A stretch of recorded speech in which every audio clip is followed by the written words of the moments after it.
හොඳයි සුබ දවසක් සියලුම දෙනාටම. අද මම කතා කරනවා ඔයාලගේ Python ටියුට් එකේ 9.5 කොටස. ඒ කියන්නේ අපිට මේ යටතේ කතා කරන්න තියෙනවා ක්‍රමලේඛ පරිවර්තනය කිරීමේ අවශ්‍යතාවය කියලා කොටසක්. සිලබස් එක ගත්තොත් එහෙම සිලබස් එකේ 9.5 කොටස මේක ඉතාම වැදගත් කොටසක්. මේ යටතේ අපිට කතා කරන්න තියෙනවා මොකද්ද source code එක, මොකද්ද object code එක, මොකද්ද අර්ථ වින්‍යාසක, සම්පාදක, මේ සංධාරක නැත්නම් ලින්කර්ස් ගැන කතා කරන්න තියෙනවා. ඒතර ඔයාලගෙන් නිතරම ප්‍රශ්න අහනවා MCQ වෙනවා මේ interpreters, compilers, source code, object code මේවා සම්බන්ධව ඔයාලගෙන් අහනවා. හරි. අපි බලමු ටියුට් එකේ මොනවද කතා කරන්න තියෙන්නේ කියලා. ඊටාම හොඳ දේ තමයි ඔයාලා මේ සම්පූර්ණ නෝට් එක කලින්ම කියව ගන්න ස්ක්‍රීන් එක දිහා බලාගෙන. මම sentence by sentence පැහැදිලි කරන්නම් මොකද්ද තියෙන්නේ කියලා. පරිගණකය යනු විදුලි බලයෙන් ක්‍රියා කරනු ලබන යන්ත්‍රයකි. අපි දන්නවා මේක විදුලි බලය නැත්තම් මේක වැඩ කරන්නේ නැහැ. සකසනයට තේරුම් ගත හැක්කේ විදුලි බලය, ඒ කියන්නේ විදුලිය වැඩිවීමක් හෝ අඩුවීමක් යන සංසිද්ධිය පමණි. අපි දන්නවා අපේ ප්‍රොසෙසර් එකට තේරෙන්නේ යම්කිසි විදුලිය වැඩිවීමක් අඩුවීමක් අපි මේක එක බිඳුව අවස්ථාවන්ගෙන් නිරූපණය කරනවා නේද? එක බිඳුව අවස්ථාව දැන් එක කියනවා එකෙන් නිරූපණය කරන්න පුළුවන් විද්‍යුතය තියෙනවා බිඳුවෙන් විද්‍යුතය නැහැ යන අවස්ථාව නිරූපණය කරන්න පුළුවන්. ඒතකොට මේක පැටර්න් එකක් තමයි අපි දෙන්නේ.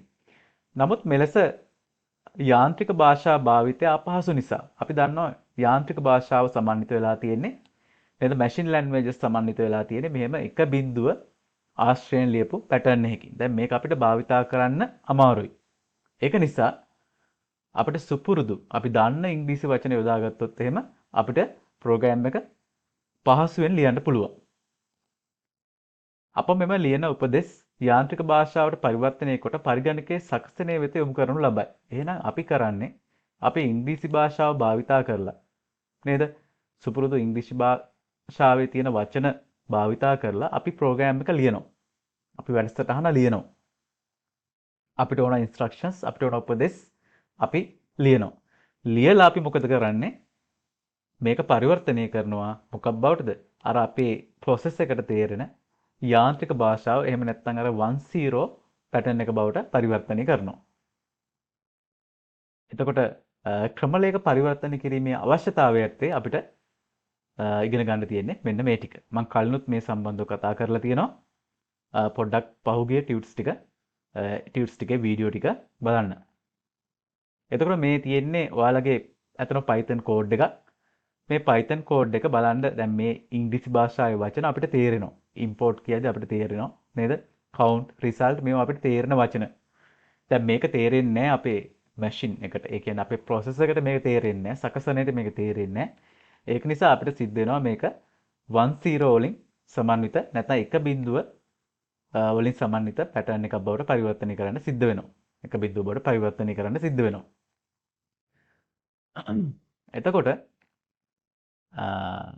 අපි බලමු ඊට පස්සේ මම පොඩි නෝට් එකක් සටහන් කරලා තියෙනවා. ඇසෙම්බලි භාෂාවෙන්, ඒ කියන්නේ ඇසෙම්බලි ලැන්ග්වේජ් අපි කලින් කතා කරා. අපි පරම්පරා පහක් ගැන කතා කරා කම්පියුටර් ලැන්ග්වේජස් වල. ඒ පරම්පරා පහේ දෙවෙනි පරම්පරාව ගැන කතා කරා. එතනදී ඇසෙම්බලි ලැන්ග්වේජස් ගැන කතා කරා. මෙතන කියන ඇසෙම්බලි භාෂාවෙන් ලියන ලද වැඩසටහනක් යාන්ත්‍රික භාෂාවට පරිවර්තනය වනුයේ ඇසෙම්බලර් නම් වූ පරිවර්තකේ හරහා. එතකොට අර ඇසෙම්බලි ලැන්ග්වේජ් එකෙන් ලියන ප්‍රෝග්‍රෑම් එකක් අපිට පරිවර්තනය කරන්න පුළුවන්. ඒකේ අතරමැදින් තියෙනවා ඇසෙම්බලර් කියලා පරිවර්තක වැඩසටහනක්. ඒක හරහා අපිට 10 බවට බයිනරි මැෂින් ලැන්ග්වේජ් එකක් බවට පරිවර්තනය කරන්න පුළුවන්. එතකොට source code එක වෙන්නේ අර ඇසෙම්බලි භාෂාවෙන් ලියපු කොටස. එතකොට මෙතනදී වඩා පහසු ඉංග්‍රීසි භාෂාවේ වචන අකුරු ස්පෙෂල් කැරක්ටර්ස් යොදාගෙන මේ භාෂාව සමන්විත වෙනවා. මේක තේරෙන්නේ නැහැ අපේ process එකට. ඒක නිසා assembler කියලා අතරමැද්දෙන් වැඩසටහනක් ඉඳගෙන ඒක පරිවර්තනය කරනවා 10 බවට. මම හිතන්නේ අපි මේ කොටසත් ටියුට් එකේ කතා කරා. මම මෙතන සටහන් කරලා තියෙනවා. මෙලෙස යාන්ත්‍රික භාෂාවකින් හැර අන් සියලුම පරිගණක භාෂාවලින් ලියන ලද වැඩසටහන් සකසනය විසින් ක්‍රියාත්මක කිරීම සඳහා යාන්ත්‍රික භාෂාවන්ට පරිවර්තනය කළ යුතුය. එහෙනම් මේ කියන්නේ අපි 10 යොදාගෙන ඒ කියන්නේ ද්විමය පැටර්න් එකක් ද්විමය සංඛ්‍යා යොදාගෙන ලියන ලද භාෂා හැර අනිත් සියලුම දේවල් අනිත් සියලුම පරිගණක භාෂා සකසනය විසින් ක්‍රියාත්මක කරන්න ඕන නම් ඒ කියන්නේ අපිට මේක ප්‍රොසෙස් කරගන්න ඕන නම් යාන්ත්‍රික භාෂාවන්ට නැවත 10 ලැන්ග්වේජ් එක බවට පරිවර්තනය කරන්න සිද්ධ වෙනවා. ඊට පස්සේ අපිට තියෙනවා ඉහළ මට්ටමේ පරිගණක භාෂාවකින් ඒ කියන්නේ high level programming language කියලා අපි කියනවා. ලියන ලද පරිගණක වැඩසටහන් යාන්ත්‍රික භාෂාවන්ට පරිවර්තනය කිරීම සඳහා වර්ග දෙකක භාෂා පරිවර්තක යොදා ගන්නු ලබයි. දැන් අපි මේ high level programming languages කියලා කිව්වේ අපි ඉගෙන ගත්ත high level programming languages කියලා කියන්නේ අපි මේ සාමාන්‍ය ඉංග්‍රීසි වචන භාවිතා කරලා ඒ කියන්නේ Python, Java, C# මේ වගේ සාමාන්‍ය ඉංග්‍රීසි වචන භාවිතා කරලා ලියන පරිගණක භාෂා. එතකොට අපි සැබෑ ලෝකේ ප්‍රෝග්‍රෑමර්ස්ලා විදිහට, software engineersලා විදිහට අපි භාවිතා කරන්නේ මේ සාමාන්‍ය පරිගණක භාෂා. නේද? ඒවට අපි කියනවා high level නැත්නම් ඉහළ මට්ටමේ පරිගණක භාෂා කියලා කියනවා. මොනවද ඉහළ මට්ටමේ පරිගණක භාෂා කියන්නේ? අපි සාමාන්‍ය ඉංග්‍රීසි භාවිතා කරලා ලියන ওই Python අපි කෝඩ් කරන ඒ වගේ සාමාන්‍ය පරිගණක භාෂා. එතකොට පහළ මට්ටමේ පරිගණක භාෂා කියලාත් අපි ඉගෙන ගත්තා. ඒ මොනවද? මෙතන සඳහන් කරලා නැහැ. ඒ කියන්නේ 10 වලින් සම්බන්ධිත ද්විමය සංඛ්‍යා යොදාගෙන බහුල වශයෙන් ලියන ලද පරිගණක භාෂා. එතකොට දැන් අපිට ප්‍රශ්නේ තියෙන්නේ මේ high level programming languages. ඒ කියන්නේ මේ අපිට තේරෙන්නේ මේවා. අපි අපේ ඉංග්‍රීසි භාෂාවේ වචන යොදාගෙන තමයි මේවා ලියලා තියෙන්නේ. උදාහරණයක් හිතන්න Python කියලා. එතකොට මේ පරිගණක භාෂා අර මේ ද්විමය සංඛ්‍යා බවට ඒ කියන්නේ process එකට තේරෙන සංඛ්‍යා බවට process එකට තේරෙන language එකක් බවට පරිවර්තනය කරන්න ප්‍රධාන වශයෙන් භාෂා පරිවර්තක දෙකක් අපි යොදා ගන්නවා.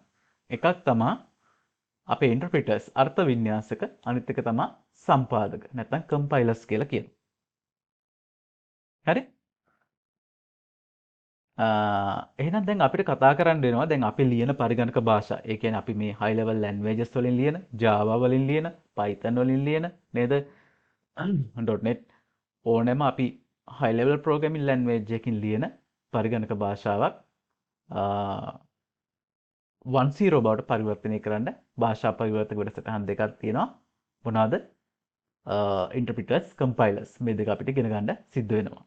මේ යටතේ මම පළවෙනියට පැහැදිලි කරලා දෙන්නම් මොකද්ද මේ යටතේ අපිට කලින්ම ඉගෙන ගන්න සිද්ධ වෙනවා මේ දෙකට යන්න කලින් මොකද්ද source code එකක් කියන්නේ කියන එක ඉගෙන ගන්න සිද්ධ වෙනවා.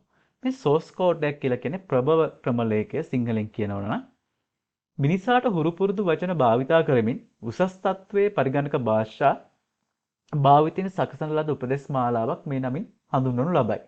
දැන් මේ source code එක කියලා කියන්නේ ප්‍රභව ක්‍රමලේඛය කියලා කියන්නේ අපිට සුපුරුදු ඉංග්‍රීසි වචන භාවිතා කරලා ලියන ලද පරිගණක භාෂාවක්. ඉතින් ඒකට අපි කියනවා source code එකක් කියලා කියනවා. මේ උදාහරණ කෝඩ් එකක් ලියලා තියෙනවා ඔයාලගේ Python භාෂාවෙන්. එතකොට මේක දැන් මිනිස්සුන්ට මේක කියවන්න පුළුවන්. මිනිස්සුන්ට මේක තේරෙනවා. ඒ වගේ එකකට කියනවා source code කියලා කියනවා. මොකද්ද object code එක නැත්නම් වස්තු ක්‍රමලේඛය කියලා කියන්නේ? උසස් තත්වයේ පරිගණක භාෂාවකින් සකස් කරන ලද ක්‍රමලේඛයක්. සම්පාදක හෝ අර්ථ වින්‍යාසක. අපි දැන් ඉගෙන ගන්න යන compilers හෝ interpreters මගින් යන්ත්‍ර භාෂාවට පරිවර්තනය කළ පසු එය මේ නමින් හඳුන්වනු ලබයි. එහෙනම් object code එකක් කියලා කියන්නේ අර මේ වගේ අපිට තේරෙන ඉංග්‍රීසි භාෂාවෙන් ලියපු computer language එක පරිවර්තනය කරනවා මොකෙන් තේරුම් ගන්න පුළුවන් එකක් බවටද? අර process එකෙන් තේරුම් ගන්න පුළුවන් එකක් බවට අන්න එතකොට ඒකට කියනවා object code එකක් කියලා කියනවා. මම ආයෙත් කියන උසස් තත්ත්වයේ පරිගණක භාෂාවකින් ඒ කියන්නේ හිතන්නකෝ Python කියලා සකස් කරන ලද ක්‍රමලේඛයක් ප්‍රෝග්‍රෑම් එකක් තියෙනවා Python වලින් ලියපු. ඒක මිනිස්සුන්ට තේරෙන්නේ. මිනිස්සු තමයි Python වලින් ප්‍රෝග්‍රෑම් කරන්නේ. අපි මොකද කරන්නේ? අර compilers එහෙම නැත්නම් interpreters භාවිතා කරලා අතරමැද වැඩසටහනක් භාවිතා කරලා මේක පරිවර්තනය කරනවා යාන්ත්‍රික භාෂාවක් බවට. යාන්ත්‍රික භාෂාවක් කියලා කියන්නේ 10 වලින් සැකසුණු භාෂාවක්. මෙන්න මේකක් බවට අපි පරිවර්තනය කරනවා. අන්න එතකොට ඒ පරිවර්තනය කරපු කෝඩ් එකට අපි කියනවා අර ද්විමේ සංඛ්‍යා වලින් සමන්විත ඒ කේතයට අපි කියනවා ඔබ්ජෙක්ට් කෝඩ් එක නැත්නම් වස්තු ක්‍රමලේඛය කියලා කියනවා. එහෙනම් ඔයාලට මේක පැහැදිලිව තේරෙනවා. දැන් අපි කතා කරන්න ඕන ඔන්න අපේ වැදගත් මාතෘකා දෙකට එනවා. එකක් තමයි interpreters අනිත් එක තමයි compilers. මේ දෙකේ ප්‍රධාන වෙනසක් තියෙනවා. ඉස්සරහම අපි වෙනස පොඩ්ඩක් අධ්‍යයනය කරමු. මොකද්ද මේ දෙකේ ප්‍රධාන වෙනස කියලා. මේ interpreters කියලා කියන්නේ මෙන්න මෙහෙම දෙයක්. අපි source code එක අරගෙන ඒක කෙලින්ම අපි output එක source code එකෙන් ගන්නවා. එතකොට අපි එතන භාවිතා කරනවා අපේ source code එකේ එහෙම නැත්නම් high level programming language එකේ අපි පේලියෙන් පේලිය අරගෙන ඒක අපි යාන්ත්‍රික භාෂාව බවට නැත්නම් ද්විමය භාෂාව බවට පරිවර්තනය කරනවා. හැබැයි මේ compile එකේදී මෙතන මම දාලා තියෙනවා මෙතන මේ diagram එකෙන් ඔයාලට ගොඩක් පැහැදිලිව තේරුම් ගන්න පුළුවන්. මේ compile එක වැඩ කරද්දී ප්‍රධානම දේ තමයි source code එක නැත්නම් අපි ලියපු code එක අරගෙන compile කරලා ඒක අතරමැද executable code එකක් හදනවා. මේකට ඕන machine code එක කියලා යම් කෙනෙක්ට කියන්න පුළුවන්. මොකද කරන්නේ? source code එක අරගෙන compiler කියන වැඩසටහන මැද්දෙන් ඉඳලා එයා මොකද කරන්නේ? executable code එක මේකෙන් හදනවා. ඊට පස්සේ මේක හරහා අපිට output එක දෙනවා. හැබැයි මේ interpreter එකේදී හොඳට අහගන්න source code එක අරගෙන ඒක කෙලින්ම output එකක් ඒකෙන් අපි ගන්නවා. මෙතනදී මේ අතරමැදි code එක එහෙම නැත්නම් මේ compiler එකෙන් හදන මේ executable code එක නිර්මාණය වන්නේ නැත. මම නැවතත් කියනවා අපි ප්‍රධාන වශයෙන් බලන්න ඕන මොකද්ද compiler interpreter මේ දෙකේ වෙනස. මේ දෙකේ වෙනස තමයි මේ compiler කියන වැඩසටහන සම්පාදක කියන වැඩසටහන අපේ source code එකක් නැත්නම් අපි Python වලින් නැත්නම් මොකක් හරි අපි දන්න භාෂාවකින් ලියපු වැඩසටහනක් process කරද්දී එයා අතරමැද්දෙන් code එකක් හදනවා executable code කියලා. අතරමැද්දෙන් code එකක් හදනවා executable code කියලා. හැබැයි interpreter එකේදී එහෙම code එකක් සාදන්නේ නැත. එයා කෙලින්ම source code එක නැත්නම් අපේ ප්‍රභෝකේතය අරගෙන line by line ඒක process කරලා කෙලින්ම output එක අපිට ලබා දෙනවා. එහෙනම් මේකේ විශේෂත්වය තමයි මේ අතරමැද්දෙන් ලබා දෙන executable code එක මොකෙන්ද අපේ compile එකේ. හරි? ඒ දෙක ඔළුවේ තියාගෙන මෙන්න මේ වෙනස ඔළුවේ තියාගෙන තමයි අපිට යන්න වෙන්නේ මේ සම්බන්ධව තොරතුරු අධ්‍යයනය කරන්න. ඒ කියන්නේ මොනව සම්බන්ධවද? සම්පාදක නැත්නම් compiler සහ interpreter සම්බන්ධව. එහෙනම් මේ රූපය හොඳට ඔළුවේ තියාගන්න දෙයක් නැහැ. source compiler එකෙන් අදාළ ද්විමය කේතය බවට පරිවර්තනය කරද්දී output එක ගද්දී අපිට executable code කියලා මැද්දෙන් වෙනම code එකක් වෙනම ෆයිල් එකක් නිර්මාණය වෙනවා. හරි? එහෙනම් අපි බලමු මේ දෙකේ තොරතුරු ටිකක් කතා කරලා මේ ඉන්ටර්ප්‍රිටර් අපි දැන් කතා කරමු මොකද්ද අර්ථ වින්‍යාසකය කියලා කියන්නේ මොකද්ද කියලා කතා කරමු. මෙහිදී high level programming language එකක් භාවිතා කර ලියන ලද උපදේශනයන් instructions පේලියෙන් පේලිය ගැන යාන්ත්‍රික භාෂාවට පරිවර්තනය කරමින් එය සකසනය වෙත යොමු කරනු ලබයි. අපි මොකද කරන්නේ? අර high level programming language එකකින් ලියන ලද නේද අපිට තේරෙන භාෂාවෙන් ලියන ලද මනුස්සයන්ට තේරෙන භාෂාවෙන් ලියන ලද programming language එක අරගෙන ඒ කියන්නේ program එක අරගෙන ඒක මොකද කරන්නේ? ඒක පේලියෙන් පේලිය අරගෙන ඉස්සෙල්ලාම දැන් හිතන්නකෝ මෙන්න මේ code එක කියලා මෙන්න මේ පළවෙනි code line එක ද්විමය සංඛ්‍යාව බවට පරිවර්තනය කරනවා. ඊට පස්සේ ඊළඟ පේලිය ගන්නවා. ඊට පස්සේ ඊළඟ පේලිය ගන්නවා. ඊට පස්සේ මේ පේලිය ගන්නවා. ඔන්න ඔහම පේලියෙන් පේලිය අරගෙන එයා මොකද කරන්නේ? output එක අපිට දෙනවා. නැත්නම් යාන්ත්‍රික භාෂාවක් බවට පරිවර්තනය කරනවා. තේරුණාද? එහෙනම් ඉන්ටර්ප්‍රිටර් එකෙන් මොකද වෙන්නේ? නැත්නම් අර්ථ වින්‍යාසකෙන් මොකද වෙන්නේ? අපේ source code එක. ඒ කියන්නේ මනුෂ්‍යයන්ට කියවන්න පුළුවන් අර program එක අරගෙන එයා line by line මේ line එක ගන්නවා ඒක ද්විමය සංඛ්‍යාව බවට පරිවර්තනය කරනවා. ඒ කියන්නේ machine language එකක් බවට පරිවර්තනය කරනවා. මේ line එක ගන්නවා. එහෙනම් line by line මේක run වෙනවා. හොඳයි. දැන් අපි බලමු මේ අර්ථ වින්‍යාසකය මම පැහැදිලි කරා මොකද්ද මේකේ වෙන්නේ කියලා. දැන් බලමු අපි මේකේ වාසි තියෙනවා. ඒ වගේම මේකේ අවාසි තියෙනවා. ඒ කියන්නේ මොකක් කරද්දිද? අර line by line run කරලා මේක ඔබ්ජෙක්ට් කෝඩ් එකක් කරද්දි මේකේ වාසි තියෙනවා මේකේ අවාසි තියෙනවා. වාසි තමා වගන්තියෙන් වගන්තිය කියවන නිසා ඕනෑම තැනකින් ක්‍රියාත්මක වීම නවත්වා කේත සංස්කරණය කළ හැකිය. නමුත් එසේ නැවැත් වූ පසු නැවත එම වැඩසටහන ක්‍රියාත්මක කිරීමේදී මුල සිටම ක්‍රියාත්මක වෙයි කියලා කියනවා. ඔව්. දැන් අපි දන්නවා මේකෙදි සිද්ධ වෙන්නේ එක ලයින් එකක් රන් කරලා ඒක ද්විමේය සංඛ්‍යාව බවට පරිවර්තනය කරනවා. ඊට පස්සේ ඊළඟ ලයින් එක කියවලා ඒක ද්විමේය සංඛ්‍යාව බවට පරිවර්තනය කරනවා. දැන් මෙහෙම කරද්දී අපි දන්නවා එක වාසියක් තියෙනවා. මේ කෝඩ් එක එක තැනකින් නවත්තලා හිතන්නකො මේ කෝඩ් එක රන් වෙන වෙලාවට ද්විමේය සංඛ්‍යාව බවට පරිවර්තනය කරද්දී එතනින් නවත්තලා ඊළඟ තැනින් නවත්තලා අපිට මොනවා හරි වැරද්දක් තියෙනවා නම් ඒක හදන්න පුළුවන්. ඒක වාසියක්.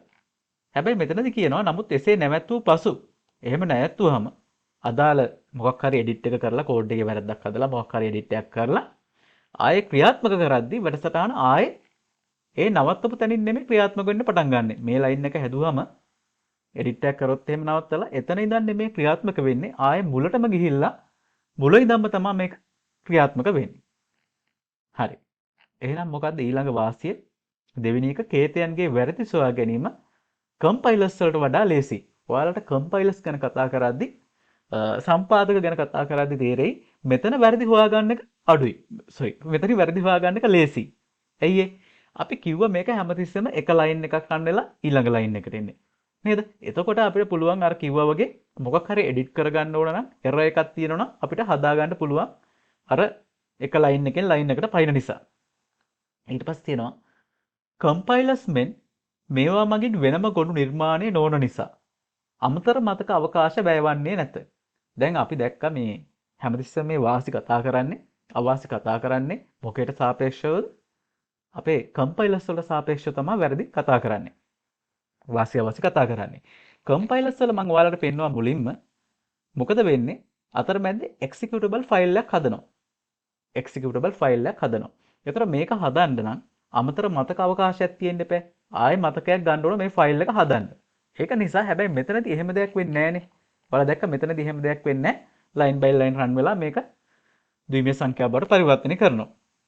එතකොට අපිට වාසියක් තියෙනවා අර කම්පයිලර්ස් වල වගේ අමතර ගොනුවක් ක්‍රියාත්මක වෙන්නේ නැති නිසා අමතර මතක අවකාශයක් වැයවන්නේ නැහැ. අවාසි තියෙනවා ඒ වගේම. මෙම ඉන්ටර්ප්‍රිටර්ස් අප ඊළඟට කතා කිරීමට නියමිත කම්පයිලර්ස් වලට වඩා මන්දගාමීව ක්‍රියා කරයි. ඔව් දැන් මේක පොඩ්ඩක් ක්‍රියාත්මක වෙනවා පොඩ්ඩක් අඩුයි වේගය අඩුයි. ඇයි ඒ? ඉතින් එක ලයින් එකක් රන් වෙලා ඊළඟ ලයින් එකට යන්නේ. එහෙනම් මේකේ තියෙන ස්පීඩ් එක මදි මන්දගාමීව ක්‍රියාත්මක කරනවා. ඊට පස්සේ තව අවාසියක් තියෙනවා. කම්පයිලර්ස් වල මෙන් පළමු ක්‍රමලේඛකයේ ස්වායත්තව ධාවනය විය හැකි කේතයක් එක්සිකියුටබල් කෝඩ් එකක් සාදන්නේ නැහැ. මේකෙන් සාදන්නේ නැති නිසා ක්‍රියාත්මක වීමේදී ප්‍රභව කේතයේ සෑම විටම ඇගීමට නැත්නම් ඉවැලුවේට් කරන්න සිද්ධ වෙනවා. දැන් මෙතනදී කම්පයිලර්ස් වල අපි දැක්ක එක්සිකියුටබල් කෝඩ් එකක් හදනවා. අපිට නැවත සෝස් කෝඩ් එක අවශ්‍ය වෙන්නේ නැහැ. නැවත අපිට මේක ඒ ෆයිල් එක ක්‍රියාත්මක කරලා අවුට්පුට් එක බලා ගන්න ඕන නම් අපිට එක්සිකියුටබල් කෝඩ් එක ඇති මෙතනදී. හරිද? අපි භාවිතා කරන්නේ ඊට පස්සේ එක්සිකියුටබල් කෝඩ් එක. මේ එක්සිකියුටබල් ෆයිල් එක තමයි භාවිතා කරන්නේ. හැබැයි මෙතනදී ඉන්ටර්ප්‍රිටර්ස් වල එහෙම නෙමෙයි. අපිට හැම තිස්සෙම අර සෝස් කෝඩ් එකට හැම තිස්සෙම යන්න වෙනවා. ආයෙ අපිට මේක ක්‍රියාත්මක කරගන්න අවශ්‍ය නැහැ. ඒ කියන්නේ ඔයාලට මේක තේරෙන්නේ නැත්නම් මම කියලා දෙන්නම් ආයෙ පාරක්. දැන් අපි එක්සිකියුටබල් කෝඩ් එකක් හදන්නේ කම්පයිලර්ස් වල අතරමැද්දේ.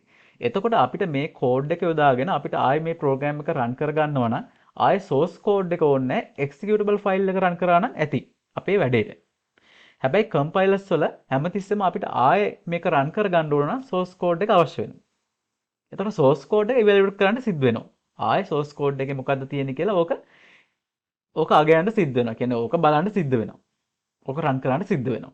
හැබැයි කම්පයිලර්ස් වල වාසියක් තියෙනවා මෙන්න මෙයා එක්සිකියුටබල් ෆයිල් එකක් හදාගෙන තියෙන්නේ. මේක හරි. දැන් අපිට මේක යොදාගෙන අපිට දැන් සෝස් කෝඩ් එක අවශ්‍ය වෙන්නේ නැහැ. ඒක පාවිච්චියට ගන්න අවශ්‍ය වෙන්නේ නැහැ. එක්සිකියුටබල් ෆයිල් එක අරගෙන ඒක අපිට ක්‍රියාත්මක කරලා බලන්න පුළුවන් මොකද්ද අවුට්පුට් එක කියලා. හරි? එතකොට අන්න ඒක ප්‍රධානම අවාසියක් වෙනවා අපේ තියෙන ඉන්ටර්ප්‍රිටර්ස් වල.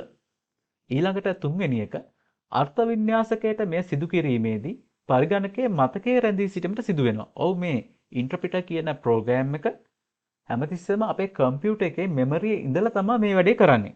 ඒක එක්තරා අවාසියක් අපිට ඉන්ටර්ප්‍රිටර්ස් වල තියෙන. මොකද්ද? ඉන්ටර්ප්‍රිටර් එකට සිද්ධ වෙනවා පරිගණකයේ මතකයේ රැඳී ඉඳලා ඒ ඉන්ටර්ප්‍රිටර් කියන වැඩසටහන පරිගණකයේ මතකයේ රැඳී සිටලා මේක සිදු කරන්න සිද්ධ වෙනවා. එතකොට ඒක අවාසියක් විදිහට අපිට සලකන්න පුළුවන්. ඒ මෙමරි කන්සම්ප්ෂන් එක මෙමරිය වැය වෙනවනේ.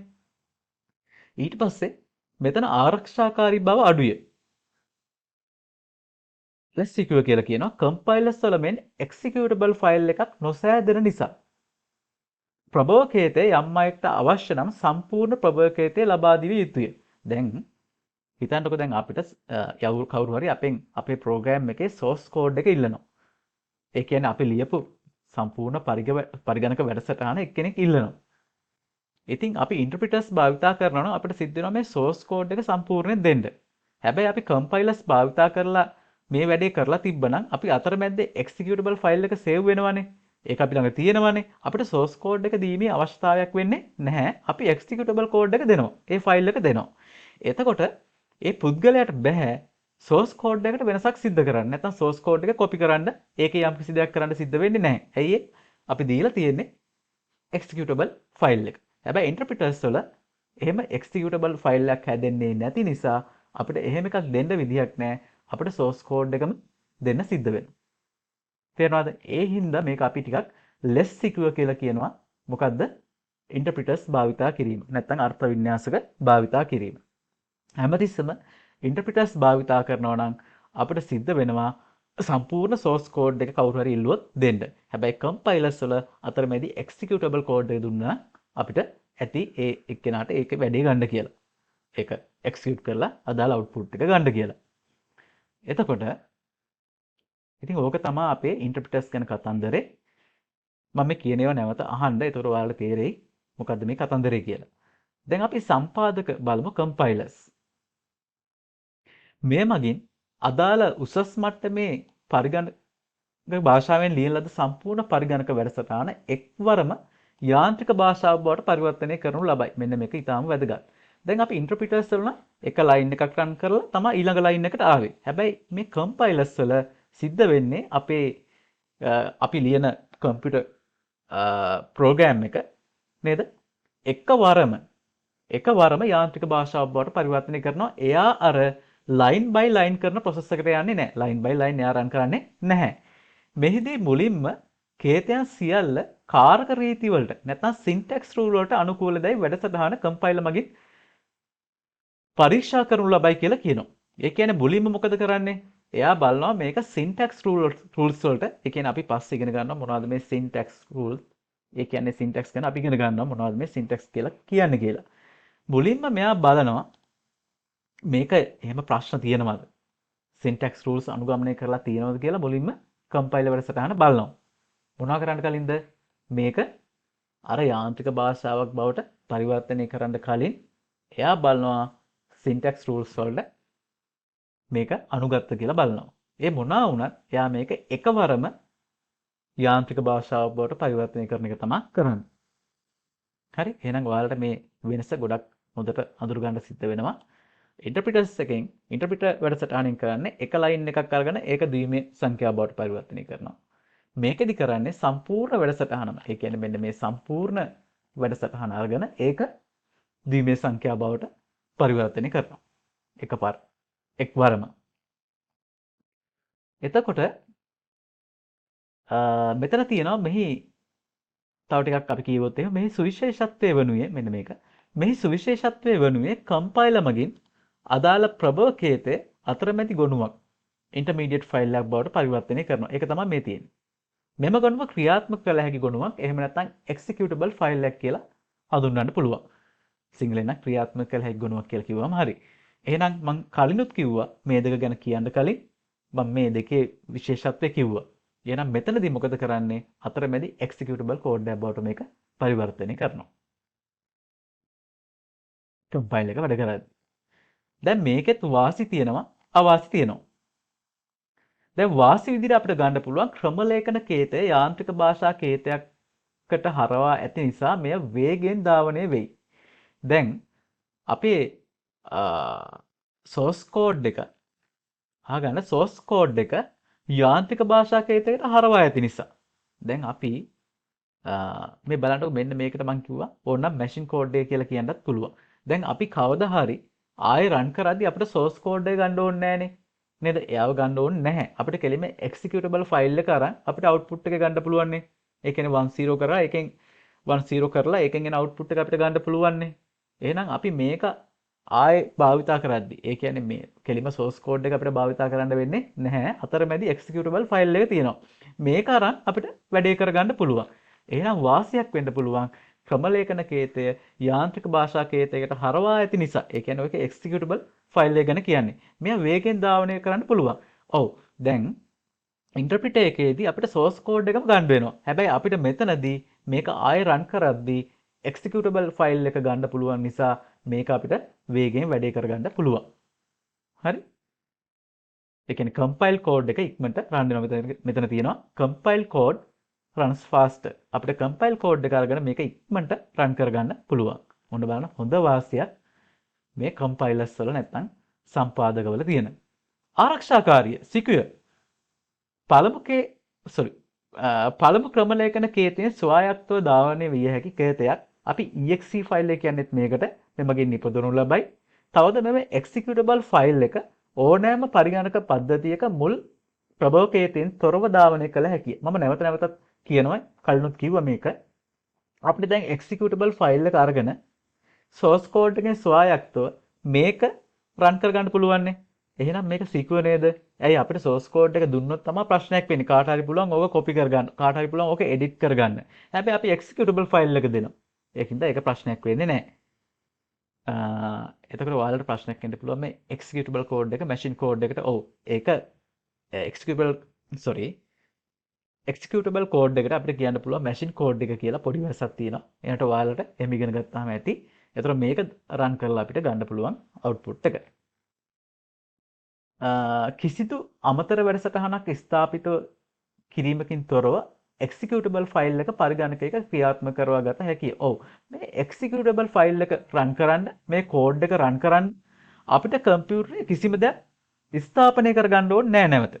ඒ කියන්නේ මේක රන් කරගන්න කියලා කිසිම කම්පියුටර් එක අලුත් වැඩසටහනක් ක්‍රියාත්මක කරගන්න ඕනේ නැහැ. මේක ඕනෑම කම්පියුටර් එකක දාපුවාම executable code එක රන් වෙනවා. ඒක ඔන්න වාසිය. අවාසි. ඔන්න අවාසිත් තියෙනවා. නව ගුණයක් සාදා ගැනීම අවශ්‍ය නිසා මතකයේ වැඩිපුර භාවිතා කරයි. අවුනේ. දැන් අපි executable ෆයිල් එකක් හදාගන්න එපා. ඒකින්ද මොකද? මෙමරිය පොඩ්ඩක් වැය වෙනවා. ඔන්න අවාසිය. සම්පූර්ණ ගුණව කියවීමෙන් පසු වැරදි තිබේ නම් ඒවා එක්වරම ලබා දෙන නිසා ඒවා කියවීමට හා අදාළ වැරදි ස්ථාන සොයා ගැනීමට අපහසු වෙයි. ඔව්නේ. දැන් මේක එකපාරටමනේ මේක වෙන්නේ. අතන නම් line by line උනේ ඉන්ටර්ප්‍රිටර් එකකින්. හැබැයි මෙතන කියනවා මේ මගින් උසස් මට්ටමේ පරිගණක භාෂාවෙන් ඉදිරියට සම්පූර්ණ පරිගණක වැඩසටහන එක්වරම තමයි යාන්ත්‍රික භාෂාවට පරිවර්තනය වෙන්නේ. එතකොට අවශ්‍යයක් තියෙනවා. මොකද්ද? දැන් සම්පූර්ණ ගොනුව කියවලා තමයි අපිට එරර්ස් දෙන්නේ. ඉතින් එතකොට අපිට අර වැරදි තියෙන ස්ථානේ හොයාගන්න අමාරුයි. දැන් මම කිව්වා මුලින්ම කිව්වලා එයා බලනවා මේකේ මොනවා හරි ප්‍රශ්න තියෙනවද? මේ තියෙන්නේ. මුලින්ම කේතයන් සියල්ල syntax rules වලට අදාළද? මොනවා හරි ප්‍රශ්න තියෙනවද කියලා එයා බලනවා. හැබැයි මේක එයා එකපාර ඔක්කොම රීඩ් කරලානේ බලන්නේ. ඉතින් එතකොට අපිට මොන ලයින් එකේද එරර් එක තියෙන්නේ කොතනද මොකක් හරි ප්‍රශ්නයක් තියෙන්නේ කියලා හොයාගන්න බෑ. එතකොට අපි දැක්කා ඉන්ටර්ප්‍රිටර්ස් වල එයා line by line මේක රීඩ් කරනවා. එහෙනම් මොන ලයින් එකේද ප්‍රශ්නේ තියෙන්නේ කියලා ඉන්ටර්ප්‍රිටර් එකේදී අපිට බලා ගන්න පුළුවන් ලේසියෙන්. නේද? හැබැයි මෙතනදී බලා ගන්න බෑ. සම්පූර්ණ ගුණව කියවීමෙන් පසු තමයි මේකේ වැරදි තියෙනවා නම් අපිට පෙන්වන්නේ. ඉතින් ඒතර අපිට මේක පොයින්ට් කරගන්න බෑ කොහෙද තියෙන්නේ කියලා ඔන්න එක අවාසියක් තියෙනවා එතන. හරි. ඊළඟට අපිට කතා කරන්න තියෙනවා මේකේ තවත් අවාසියක් වෙන මෙතන තියෙන ප්‍රභව ක්‍රමලේඛනයට ආපසු ගමන් කිරීමෙන් තොරව ක්‍රමලේඛනයේ වෙනසක් සිදු කරන්න බෑ. ඔව්. අපිට හැමතිස්සෙම සෝස් කෝඩ් එකට ගිහිල්ලා තමා වෙනසක් සිදු කරන්න සිද්ධ වෙන්නේ. අපි ඉන්ටර්ප්‍රිටර්ස් වල දැක්කා නේද? ලයින් බයි ලයින් රන් වෙද්දිම අපිට ඕන එඩිට් එකක් කරගන්න පුළුවන්. මෙතනදී සම්පූර්ණයෙන් එකවරම මම නැවතත් කියනවා මේ සෝස් කෝඩ් එක අරගෙන එක පාරටම මේක පරිවර්තනය කරන නිසා 10 වලට අපිට කරගන්න විදිහක් නැහැ මොනවා හරි වෙනසක් යම්කිසි ලයින් එකක් රන් වෙද්දී. ඉතින් ඒක එක අවාසියක් විදියට ප්‍රධාන අවාසියක් විදියට ඒක සැලකෙනවා. එතකොට අපිට මොනවා හරි වෙනසක් කරගන්න ඕන නම් ආයෙ සෝස් කෝඩ් එකට ගිහිල්ලා තමයි මේ වෙනස් කරගන්න සිද්ධ වෙන්නේ. ඊළඟට අපිට කතා කරන්න තියෙන පොඩි දෙයක් ගැන ඒ තමයි මේ සංධාරක නැත්නම් ලින්කර්ස් ගැන කතා කරන්න තියෙනවා. ඇත්තටම මේක වෙන්නේ මේ සෝස් ෆයිල්ස් අපි හදනවා දැන් මම කියවන්න මුලින් ඉඳන්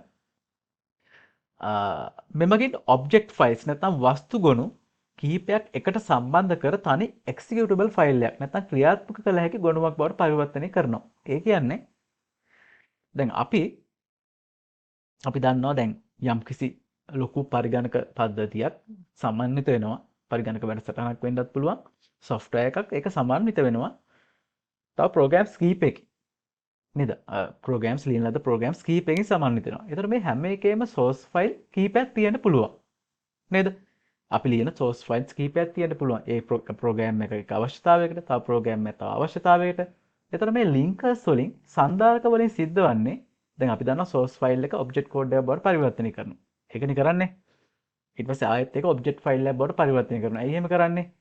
processor එක තේරෙන්නේ object code එක නිසා. එතකොට මේ link වලින් සිද්ධ කරන්නේ මේ සංධාරක වලින් සිද්ධ කරන්නේ මේ ඔක්කොම එකතු කරලා තනි executable file එකක්. තනි ක්‍රියාත්මක කළ හැකි ගොනුවක් මෙන්න මේ වගේ තනි executable ෆයිල් එකක් විදිහට සකස් කරනවා. උදාහරණයක් ලෙස මොඩියුල මම මෙතන රීඩ් කරන්නම්. උදාහරණයක් ලෙස මොඩියුල ගණනාවකින් සමන්විත පරිගණක වැඩසටහනක් පරිවර්තක වැඩසටහනක් මගින් වස්තු ක්‍රමලේඛයක් බවට පරිවර්තනය කිරීමේදී එම ගොනු කිහිපයක් ඇති වෙයි. අපි දන්නවා කිහිපයක් ගොනු ඇති වෙනවා. මේ තියෙන එකට උදාහරණයක් ඔබ්ජෙක්ට් කෝඩ්ස් කිහිපයක් තියෙනවා. නමුත් අදාළ වැඩසටහන ක්‍රියාත්මක වන විට මෙම ගොනු සියල්ල එකතු කොට ක්‍රියාත්මක කරන්න ඕන. අපි දන්නවා දැන් සම්පූර්ණ software එක එකක්. එහෙනම් මේ ඔක්කොම කෝඩ්ස් ටික එකව කරලා තමයි ක්‍රියාත්මක කරන්න ඕන. එම කාර්යය සංධාරක මගින් සිද්ධ වෙනවා. එම කාර්යය මොකෙන්ද සිද්ධ කරන්නේ?